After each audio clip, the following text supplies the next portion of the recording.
Fala, queridão, graça e paz, Pastor Tiesco. Hoje é o nosso dia 22 da nossa leitura anual e a nossa leitura hoje está em Lucas capítulo 17, Gênesis capítulo 29, versículo 1 até o 30 e Salmo número 22. Então vamos para Lucas número 17. No capítulo 17 de Lucas vai ter uma abordagem, ensinamentos de Jesus sobre perdão, fé, gratidão e vai falar sobre a vinda do reino de Deus.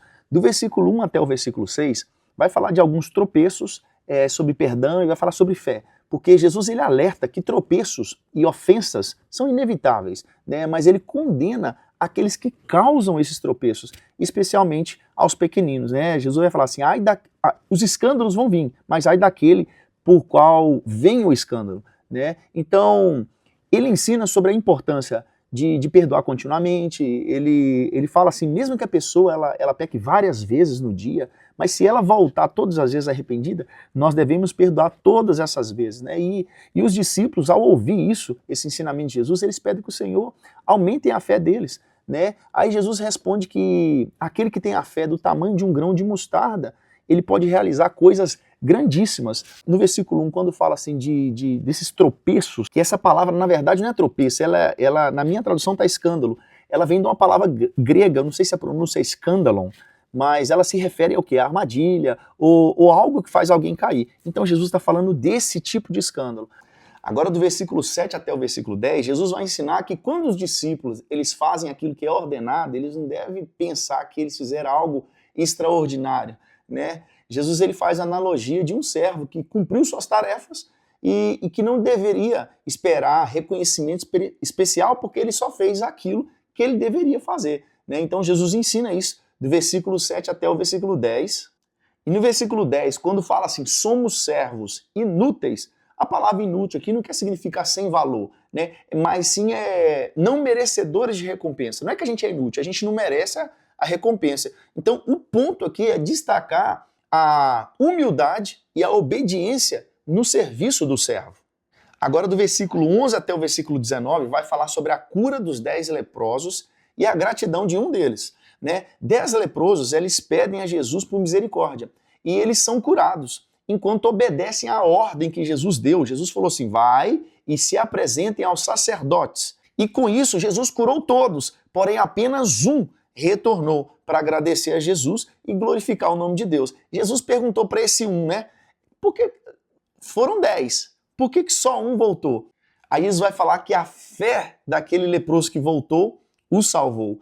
E por que Jesus ele fala assim, vai lá e mostra ao sacerdote? Porque em Levítico 14, a gente vai ver no contexto judaico, era o sacerdote que tinha a responsabilidade de examinar e declarar alguém ou leproso ou limpo da lepra. Então Jesus está falando assim, vai lá e mostra para o sacerdote, porque quem tem a responsabilidade diante do povo de te examinar e te declarar que está limpo da lepra é o sacerdote. Então Jesus fala para ele se apresentar ao sacerdote. E esse camarada que voltou era quem? Era um samaritano.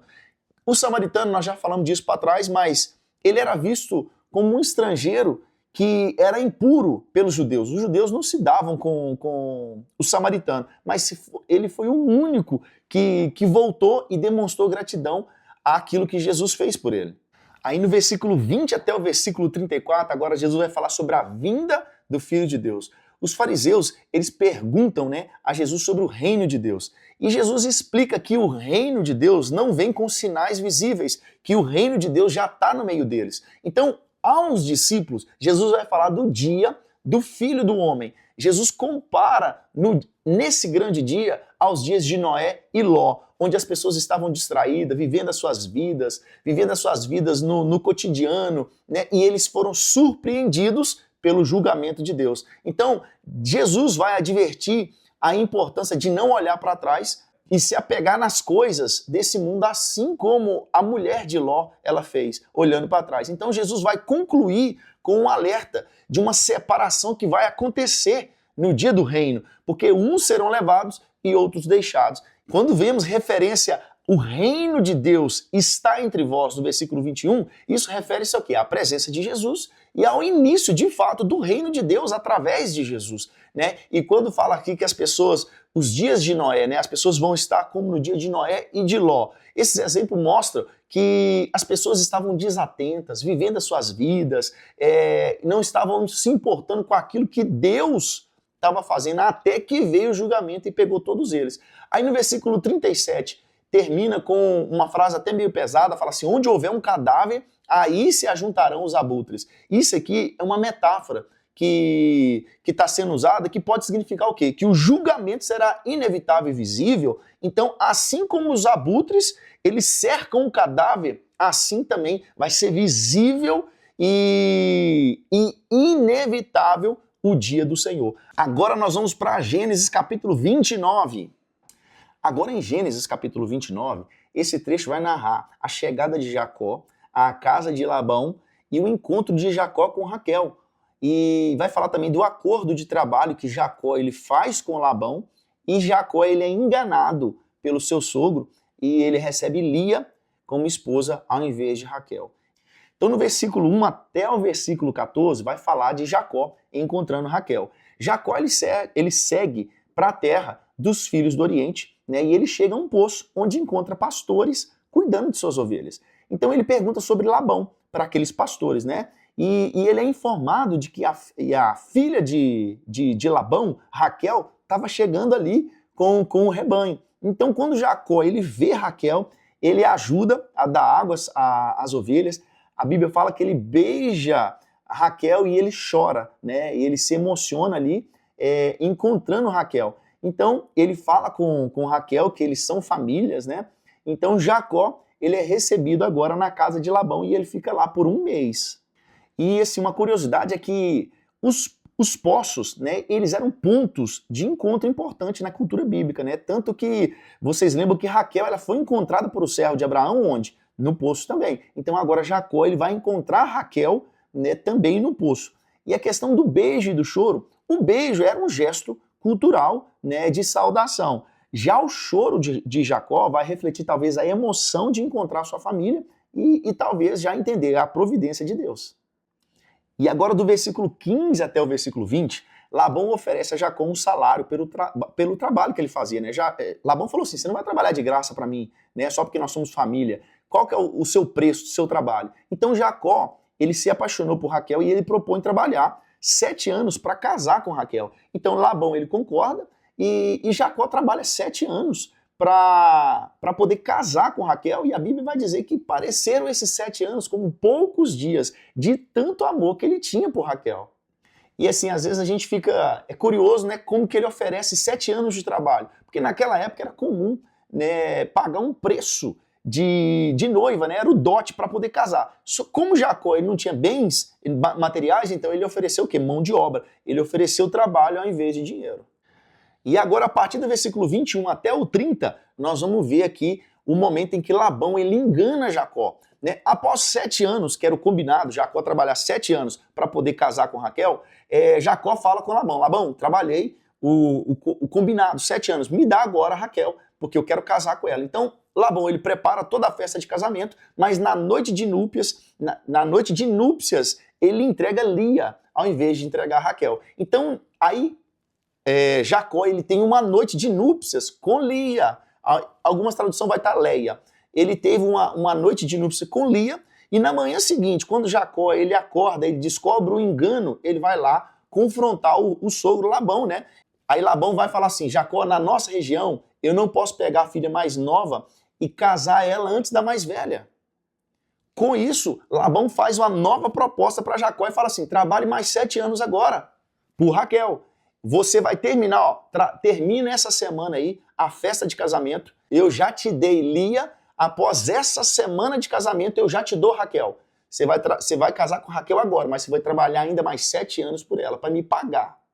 Uma coisa que a gente vê aqui é que aconteceu um engano semelhante aqui nessa história, né? Porque assim como Jacó, ele enganou Isaac fingindo que era Esaú, agora ele é enganado por Labão, seu sogro, que deu para ele Lia, ao invés de dar Raquel, né? E isso assim, esse é um exemplo de retribuição meio que divina, né? Quando a gente vê em Gálatas capítulo 6, versículo 7, fala assim, o que o homem semear, isso também colherá. Com relação ao casamento, né, no versículo 23, fala assim que Jacó, ele, na noite de núpcias, ele não reparou que era Lia. O que acontece? Talvez por ter bebido muito vinho nessas festas, à noite, sem energia, sem nada, talvez isso tenha contribuído para o engano. E a questão do casamento, assim, às vezes ouvimos alguém falando dessa história, fala assim, Jacó, ele trabalhou 7 anos, foi enganado e casou com Lia, teve que trabalhar mais 7 anos para depois casar com Raquel. Não é isso que aconteceu.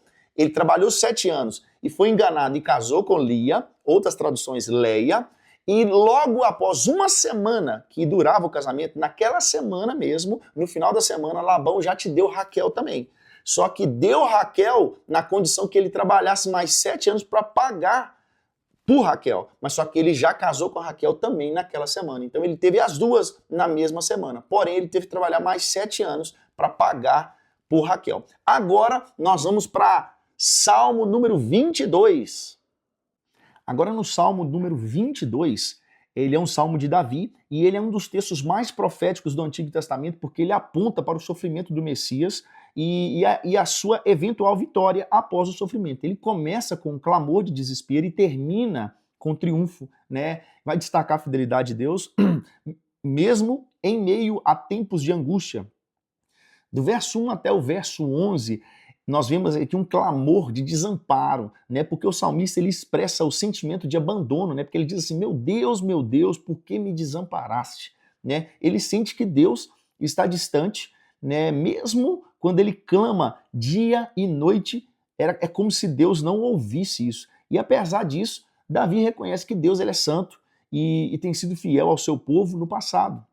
Porque no verso 3 até o 5, o salmista, quando ele faz menção que Deus os salvou no passado, ele está lembrando dos antepassados, mostrando que Deus ele é digno, sim, de confiança, né? E que Deus vai fazer algo, né? Então essas palavras também que o salmista ele fala logo no início, né? No verso 1, meu Deus, por que me desamparaste? A gente vai ver que essas palavras foram repetidas por Jesus na cruz, né? Mateus 27, 46. Aí nós vemos a partir do verso 12 até o 21, o sofrimento e a humilhação, porque o salmista ele descreve seus inimigos como touros, leões, cães, e que o cercam e o ameaçam. Ele vai falar de dores físicas, porque ele fala assim, todos os meus ossos estão à mostra, no verso 17, e que suas mãos e pé foram transpassados. Ele também faz menção que suas roupas foram meio que divididas ali no sorteio, né? Meio que numa zombaria. Então, esse versículo ele foi cumprido, né, literalmente na crucificação de Jesus, porque em João 19, versículo 23 e 24, nós vamos ver isso. E quando está falando aqui de transpassar os meus pés, no verso 16, é uma descrição clara da crucificação, embora a prática da crucificação nem existisse nessa época. Por isso que eu disse que é um salmo profético, é algo messiânico.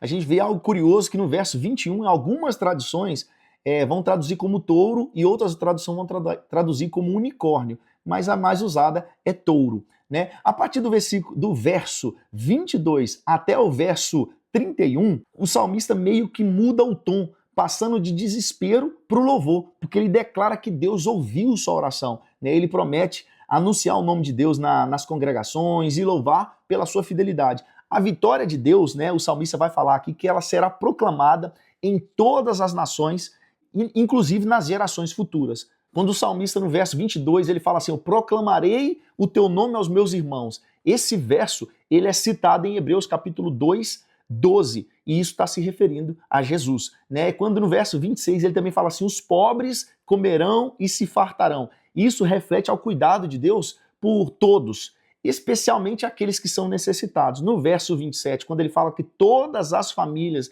da terra se lembrarão, é uma referência à promessa de que todas as nações seriam abençoadas por meio de quem? Por meio da promessa de Deus a Abraão. Então nós vimos aqui na prática o sofrimento se transformando em louvor. E isso foi a nossa leitura do dia 22. Nos vemos amanhã na leitura do dia 23. Só vem!